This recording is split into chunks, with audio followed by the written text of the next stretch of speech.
It had to be a fun game to watch. Not so much for me, but it was fun to watch. Two good teams, two really good offensive teams, and you know what I was really excited about, I just said it on the radio, was how we really prepared for some things the last 2 days. Obviously light on Thursday, but Friday we implemented it, did full speed, and then put out there some stuff today too on the walkthrough, and they really carried it out, and it was guarding offensively it was handling the ball screen where they were trapping, and then double team in the post, and we really did a good job in those areas. And so, you know, they seem to take it. You know, I wondered early how long it would take them to pick things up and make adjustments, but I've been really impressed with what they've done. So that stands out. Our bench stood out too. You know, Brandon coming off, Desmond, Kamar, really good minutes. So, you know, we talked about our depth being our strength, and I think it showed again tonight. So we've got a lot of good players, and we're using them. So our crowd was terrific. It's fun to see, and I'm just excited about what I think the future holds. I did mention the two first. We hide from it. I knew we had to get to win to be above 500, and then Jeremiah told me we hadn't beaten Iowa State. He told me that yesterday. We'd never beaten Iowa State, so I told our guys that we're getting that fixed today. You said after the game, this team's good. We expected to win today. Do you feel like that's kind of vibe is filtering down to your players? I think so. You know, they're a confident group. I mean, maybe the confidence is building. I think Jalen really brought a lot of confidence to our program. I think that was. I think Alex is a confident player. So we added some new guys, but you know, I think they certainly believe. I mean, I think everybody believes for a little bit. It's how you handle some adversity. I think the Kansas loss, how you lose, how you handle it. I used the West Virginia example because we were tied with 7 minutes left and didn't get it done. Loose ball we didn't come up with. They got a bucket, went up 2. Texas, same situation, about tie game with 7 minutes left, and we figured that one out on the road. So, you know, progress. Just trying to do. But I think they're confident. I don't know why, but they are, and you know, we just got to keep working.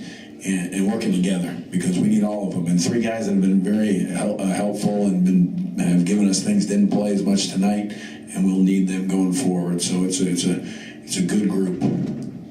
Coach, when you mention all these streaks that you're breaking, you know, Texas, Iowa State, the road win, are those kind of rewards for your team when you mention them? Yeah, no, I told them we were going to have a good crowd tonight, and that they deserved it. I mean, they deserved it. So I think yesterday I said it to them: we're going to have a crowd. Don't change how we play. You deserve a crowd. You deserve a following.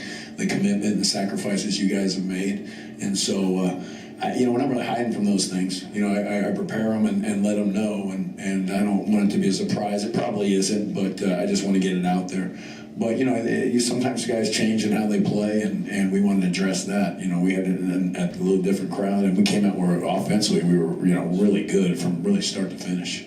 Passing was really good. I mean, just really the turnovers cut those down, but we have 27 assists. I mean, you know, this you're playing a really good team. This is a very good team, Iowa State. I think it'll lift Brandon. You know, 2 minutes into the game, he comes in and boom.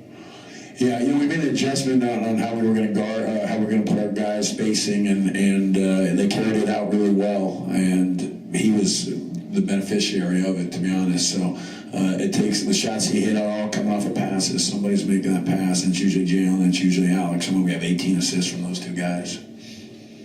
You think you guys are worthy of top 25 votes? I mean, I don't look at the whole thing, but I know we're good. I mean, you know, what that means as far as ranking and stuff. I mean, I don't get too much into it. I mean, I think our guys, we've been I've been using the chip on the shoulder thing since I got here. So LT gave us that speech when he sat down and talked with our players. Vote for him for the Hall of Fame too, by the way.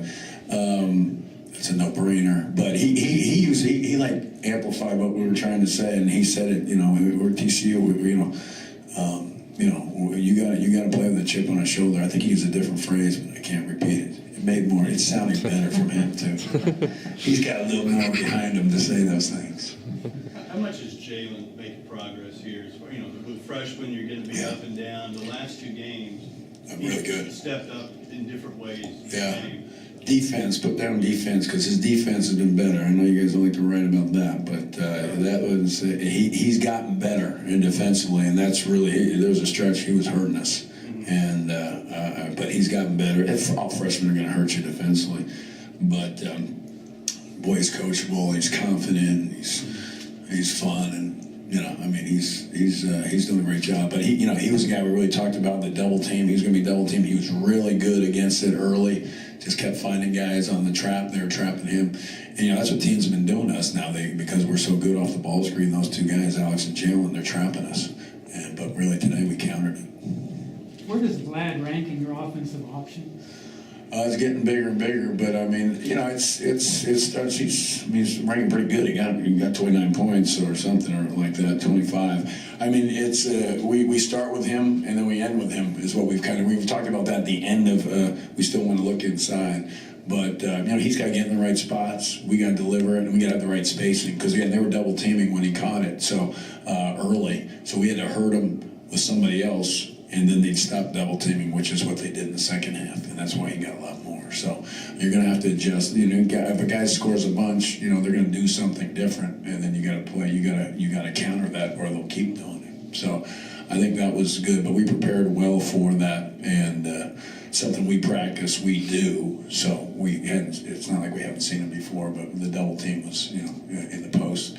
He was good, and we just got to keep getting better. But the spacing is key. I mean, he can be doing everything right, but if we don't have that right in the right spots, we're going to have trouble.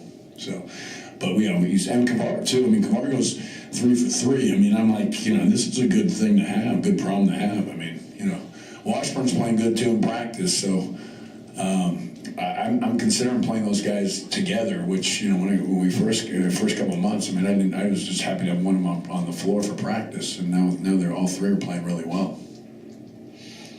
Brought up the crowd in your opening statement. I think every time I've been here, wanting to get out of here. Do you feel like you're making progress there too? I would say. I mean,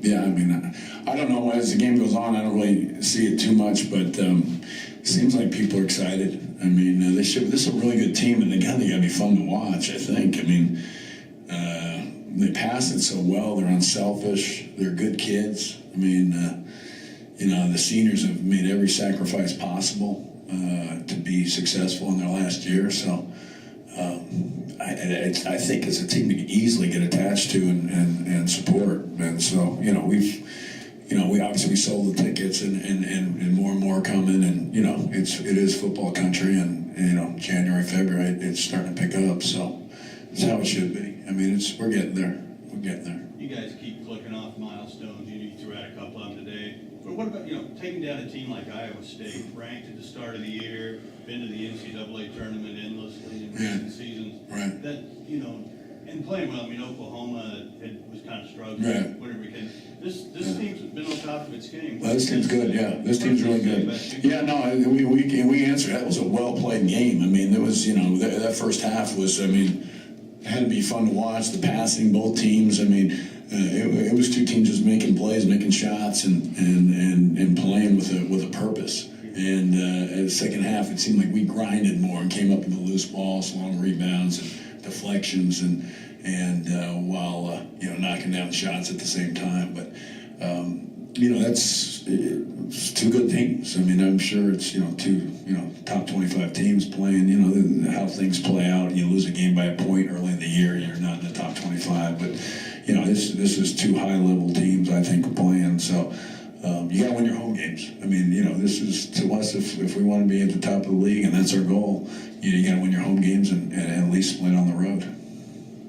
Monty Morris can take over games throughout his entire career. What were you trying to do against him out there? I don't know. We just kept worrying. I mean, 10 seconds left, I was still worrying what he was going to do. I mean, he's 22-1 assist to turnover in conference play. I mean, he's unbelievable. We had James Robinson at Pitt. He's the all-time leader NCAA assist to turnover guy. And I think he's got to be right up there, Monty. But, I mean, he's terrific. We're real aggressive with the ball screens. I mean, it's no secret. So we try to take the ball handler, the guy, out of the play as far as taking him away from the basket and not letting him make a play. So that's what we do. We adjusted some late, But mainly, he was the key. We want to stop him. We want to stop Burton. As far as penetration, you're not going to be able to stop him all the time. One thing I was a little disappointed, we gave some threes early. That hurt us. But he's really good. Really good. A pro. I mean, he's a pro. I mean, I remember when he came into Iowa State, I remember watching him up there. I mean, it's like, a lot of people missed on him, and Iowa State did a great job evaluating it and getting it done. Has Vlad surprised you since you took over here? I mean, one of the Iowa State kids came in and said, I think he's maybe the most improved player in the league, one of the most improved. What has he surprised you since? It's interesting when when we first got here, I thought he was playing really well. Not doing he was shooting the ball really well. His jump shots, he was making shots. And then we really, as things went on, he wasn't finishing as well, and then he got hurt, and he was out for a long time.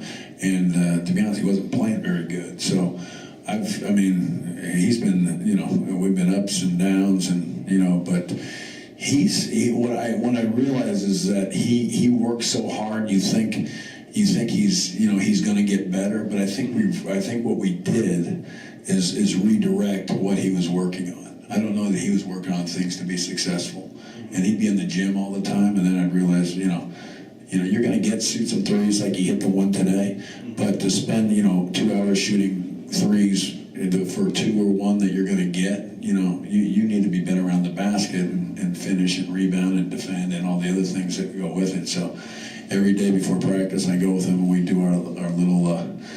It's a little junior high drill that you do, but he needed it, and it's to keep the ball high. He was the king of bringing the ball down low. He did it once or twice today, but right at this point, his improvement's been dramatic. He's a good kid. He wants to work. He wants to be in the gym. He's probably in there right now. Thanks, guys. That's good.